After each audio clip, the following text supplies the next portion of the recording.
तमाम गांव वाले रात्रि के समय गुजरने की बातें करते थे, एक पुराने हवेली के बारे में। यह हवेली अजीब अजीब किस्सों से भरी रहती थी और लोग कहते थे कि वहां रात्रि को अजीब आवाजें सुनाई देती हैं।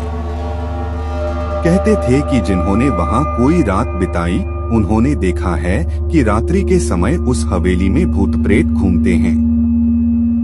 इस हवेली के बारे में सुनकर एक युवक नामक आर्यन ने तय किया कि वह उसे एक रात्रि में जाकर देखेगा।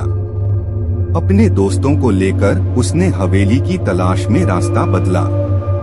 रात के समय हवेली के सामने पहुंचते ही वहां से अजीब सी आवाजें सुनाई दी। वे आवाजें थीं कुछ ऐसी जैसे किसी ने बिना मुंह खोले हंस रहा हो और किसी ने गहरे रोने की कोशिश की हो। यह सब आर्यन को बहुत ही डरावना लगा। हवेली के दरवाजे को धीरे धीरे खोलते हुए वह और उसके दोस्त अंदर घुसे। हवेली की अंधेरी कोने में कुछ अजीब सी रोशनी थी जो उन्हें एक अजीब सा माहौल दे रही थी।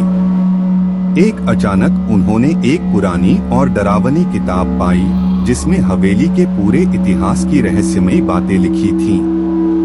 वह किताब बताती थी कि हवेली में कभी एक राजा रहता था जो अपनी बेटी की शादी के दिन ही अपनी ही बेटी को किसी रहस्यमय स्थान में बंद कर देता है ताकि वह दुनिया से छुपा रहे। अचानक वे आवाजें और हवेली की रोशनी में बदलाव हुआ।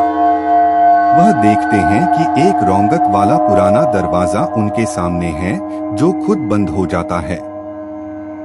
हवेली के भूतपूर्व राजा की आत्मा उनसे बातचीत करती है और बताती है कि उसकी बेटी को किसी रहस्यमय स्थान में बंद किया गया है जिससे उसकी आत्मा शांति नहीं पा रही है।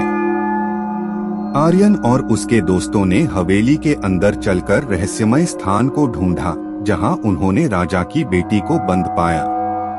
उन्होंने उसे छुड़ाया और हवेली में शांति की वापसी हुई। इसके बाद हवेली में कभी भूत प्रेत की आवाजें नहीं सुनी गईं और गांव वाले बस एक और रौनक वाले दरवाजे को देखकर डरते थे, लेकिन वह भी कभी नहीं खुलता था।